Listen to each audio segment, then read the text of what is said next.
Avez-vous remarqué que plus on avance en âge, plus les aéroports donnent l'impression d'être en mode accéléré, alors que nous, on n'a clairement pas appuyé sur le bouton avance rapide? En 2026, voyager n'est plus pensé pour l'humain par défaut. Aujourd'hui, tout passe par des applications, des bornes automatiques, des scans, des contrôles numériques et des systèmes qui n'attendent personne. Si vous ne suivez pas le rythme, le voyage peut très vite devenir stressant, voire bloqué. Mais voici ce que peu de gens savent. Il existe déjà des droits, des protections et des options spécialement prévues pour les seniors.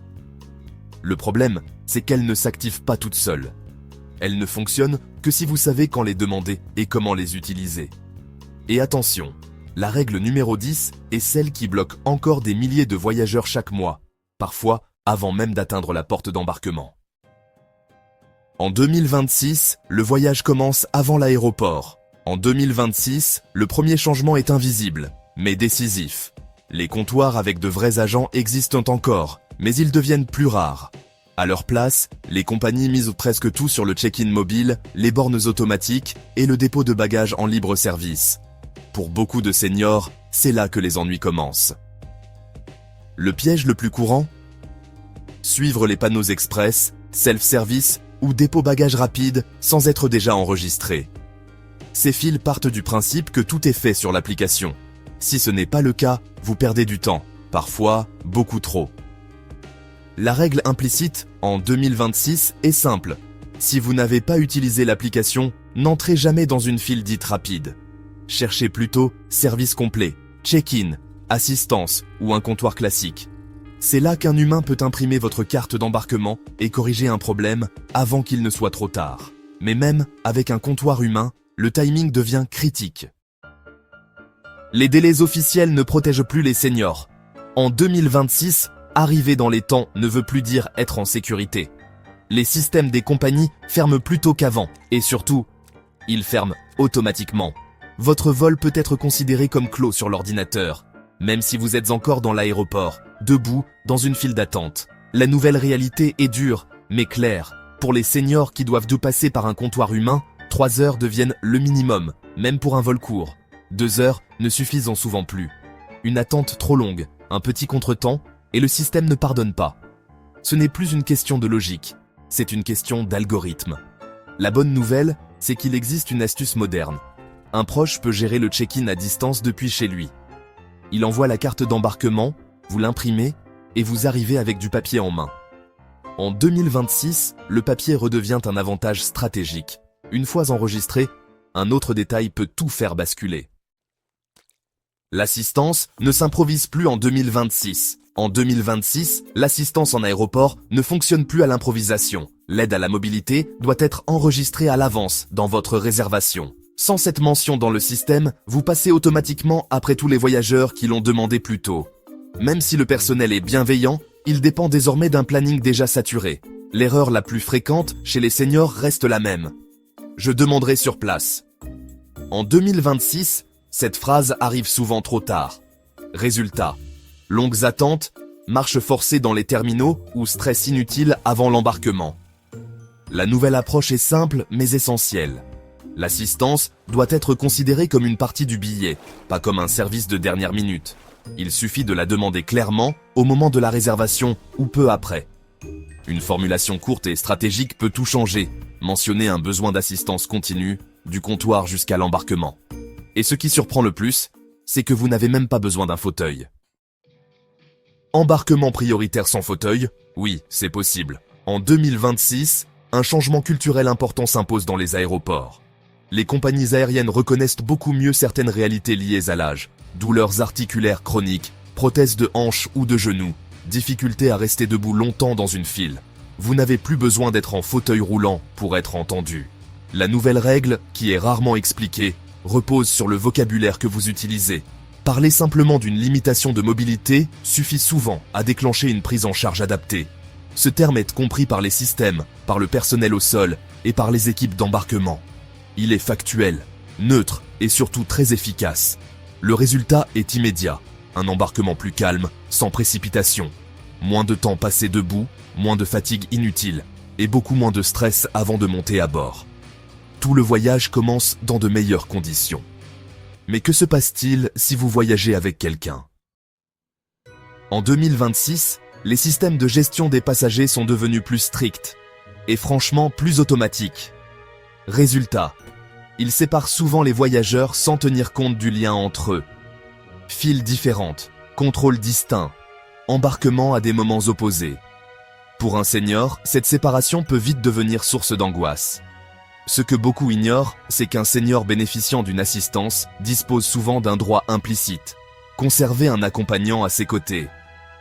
Ce n'est pas un privilège, mais une mesure de sécurité et de fluidité. L'accompagnant aide à comprendre les consignes, à suivre le rythme et à éviter les erreurs. L'astuce clé consiste à faire lier les dossiers dans le système dès l'enregistrement ou au comptoir. Une simple mention suffit souvent pour que les deux passagers soient traités ensemble. Bonus peu connu, dans certains aéroports, cela permet même un accompagnement commun jusqu'à la porte d'embarquement. Passons maintenant au point que beaucoup redoutent le plus, la sécurité. Contrôle de sécurité, ce qui s'assouplit en 2026, les contrôles de sécurité évoluent progressivement grâce à de nouveaux scanners plus performants. Ces technologies réduisent certains gestes autrefois systématiques, moins de déshabillage, moins de manipulation et des procédures plus fluides dans de nombreux aéroports internationaux. Pour les seniors, cela représente un avantage concret. Dans certains cas, les chaussures peuvent rester aux pieds, notamment lorsque les agents estiment que le retrait présente un risque d'équilibre ou de chute. Si se pencher, se tenir sur un pied ou se déchausser est difficile, des alternatives existent, encore faut-il les demander calmement. Concernant les dispositifs médicaux, une règle reste essentielle. Implants, pacemakers, prothèses ou matériel médical doivent être signalés. Il ne s'agit pas de les subir en silence. Les agents sont formés pour adapter le contrôle lorsque l'information est donnée clairement dès le départ. Anticiper et communiquer évite les situations gênantes, mais les médicaments, eux, restent un terrain glissant. Alors, parlons-en, de la règle 7. Médicaments et liquides, ce qui change vraiment en 2026. En 2026, la vigilance autour des médicaments s'est renforcée, surtout pour les voyageurs seniors. Il y a désormais une distinction stricte entre les vols intérieurs et les vols internationaux. Ce qui passe sans problème dans un pays peut devenir un motif de contrôle, voire de confiscation, une fois la frontière franchie. Et franchement, l'erreur la plus dangereuse reste l'utilisation de piluliers non identifiés à l'étranger. Sans emballage ni notice, il devient impossible pour les agents de savoir ce que vous transportez. Les quantités excessives attirent également l'attention, même lorsqu'il s'agit de traitements parfaitement légaux. La règle d'or en 2026 est simple.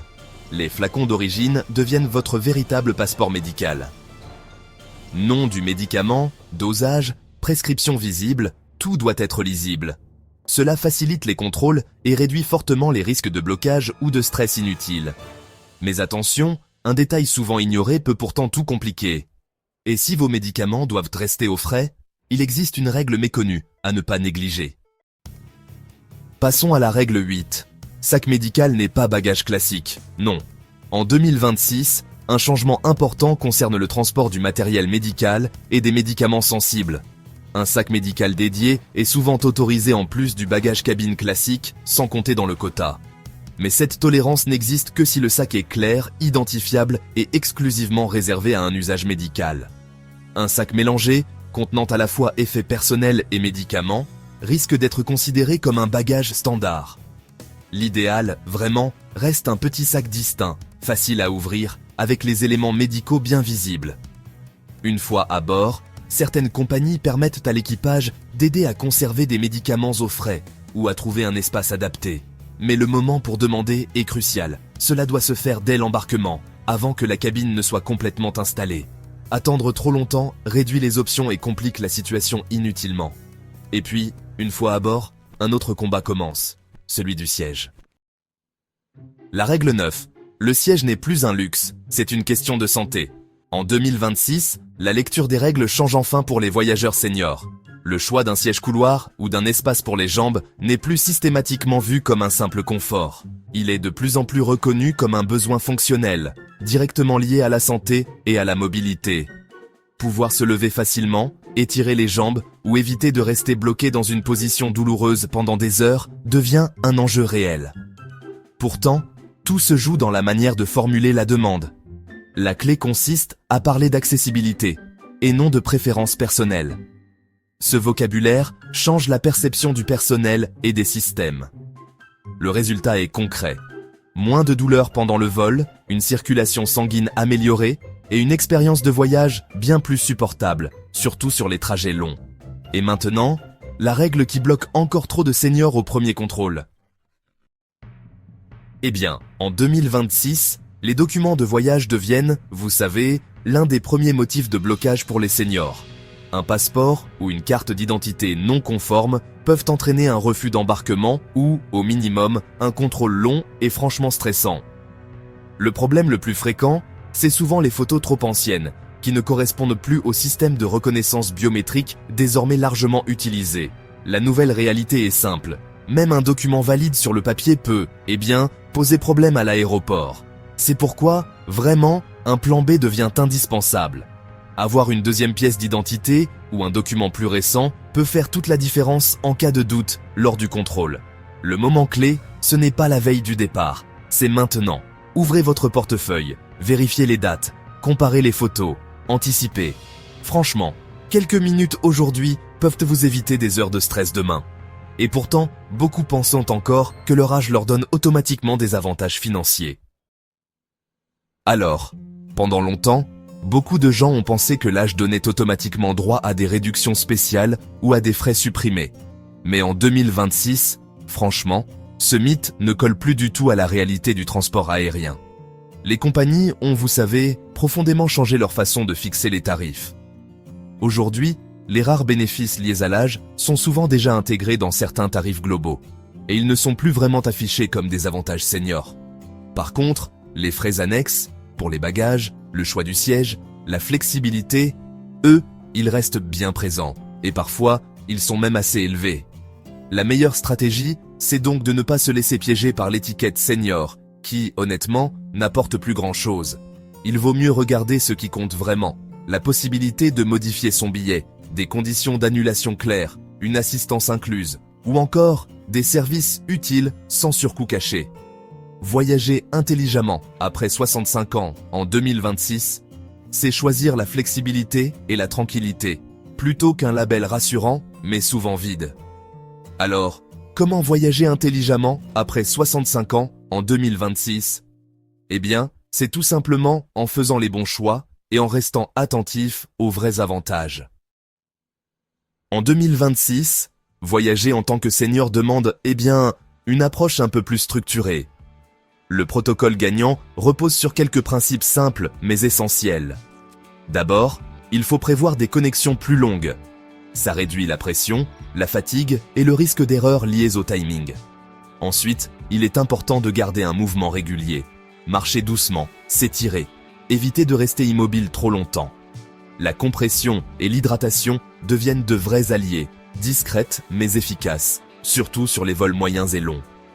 Côté sécurité, la technologie doit rester un outil, pas une source de stress, des applications utiles, des documents accessibles, des informations claires, mais sans dépendre trop de tout ça. Enfin, une assurance vraiment adaptée à l'âge et au type de voyage. Ce n'est plus optionnel. Elle protège là où, justement, les règles sont devenues plus strictes. Le message est clair, voyager en 2026 demande plus de préparation. Mais, paradoxalement, l'âge devient un avantage, quand on connaît les règles et qu'on les utilise intelligemment. Voyager en 2026 ne doit plus, franchement, rimer avec anxiété. En comprenant les nouvelles règles, vous gagnez tout de suite moins de stress, plus de contrôle sur chaque étape du voyage, et surtout, plus d'énergie une fois arrivé à destination. L'aéroport redevient, tout simplement, un lieu de passage, pas un obstacle. Ces ajustements, ce n'est pas compliqué. Il suffit d'un peu d'anticipation, du bon vocabulaire et d'une meilleure lecture des règles modernes. Et c'est là, justement, que l'expérience devient une vraie force. Alors, likez cette vidéo pour aider d'autres seniors à voyager plus sereinement. Abonnez-vous pour recevoir des guides longs, clairs et vraiment utiles. Et en commentaire, partagez vos galères d'aéroport ou vos astuces personnelles, elles peuvent vraiment aider toute la communauté. Parce qu'en 2026, bien voyager n'est pas une question d'âge, mais de préparation.